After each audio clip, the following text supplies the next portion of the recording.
After the Nevaean-Terra War, the galaxy waited. The Terrans had done what they always did. Annihilated a fleet, left their enemies broken, this time alive, but barely, after they shattered the moon of one of the planets of the Nevaean home system, and after all of that they withdrew to Terra once again. As if war, for them, was merely a seasonal event. Then the transmission from Terran Command broadcast not only from their home world, but every starship, colony, beacon, transmitted the same message. We have fought our last war. No human shall again take up arms against another sentient species. We choose to live in peace. Humanity again withdraws to its corner of the galaxy. The galaxy, of course, misunderstood. For most of the older races, this declaration was a paradox. Humans were known for their warmongering. They clawed their way across the stars using every weapon available in their arsenal.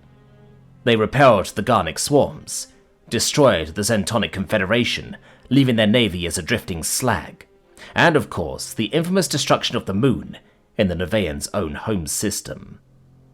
And now they claimed they were done? For a few of us, this wasn't a peace offer, but an opportunity. The Enish were the first to act. Always opportunists, they began small. A probe quietly dropped out of FTL in the Kepler-4 system, one of the oldest human colonies. But not only had they dropped out of FTL without issues, they even conducted a close flyby of the planet unimpeded. This emboldened the Enish. They sent more probes to other systems. The decision was made to send a fleet, not a full armada, but enough to test the theory. Now this fleet is called the Fleet of Silence. The Enish never heard from that fleet again. They sent probes again and didn't find anything. No wreckage, no signal trail, no survivors. Only the silence of the void. When through diplomatic channels they contact Terra for information, the humans responded, "We are unaware of any incursion into our domain." Next came the Sotp, more proud and less subtle. They skipped the probing and sent a fleet directly. As the Enish, their fleet never returned, but they were capable of transmitting a message. A single, fragmented transmission, before they too were silenced forever. "There's something out here." They questioned the Terran Command about the whereabouts of their crew, and received the same response as the Enish.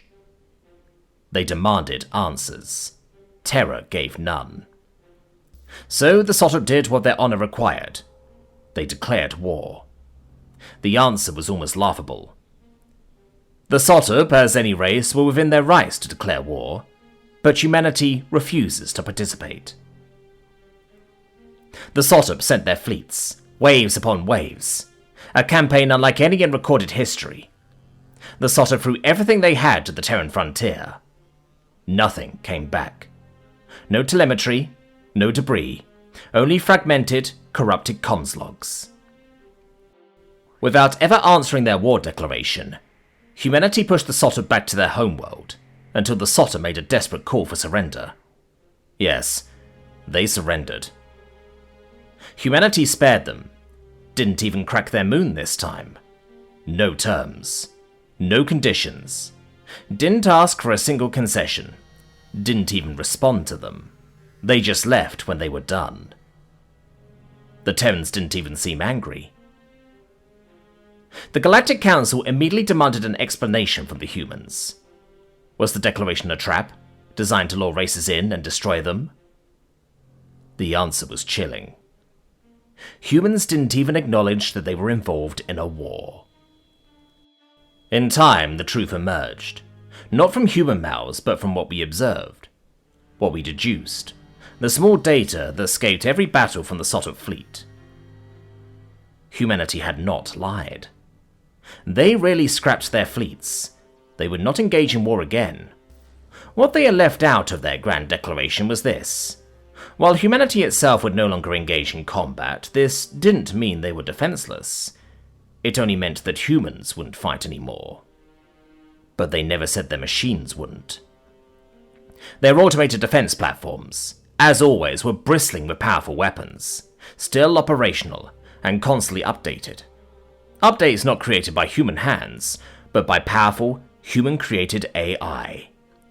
A new fleet was created by those same AIs, whose sole purpose was to protect and destroy enemies of humanity.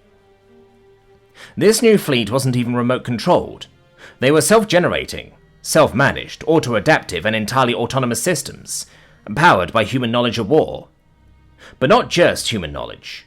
All knowledge. Every race humanity had ever interacted with. Every foe from the past helped create this AI. Every Nevaean interrogation.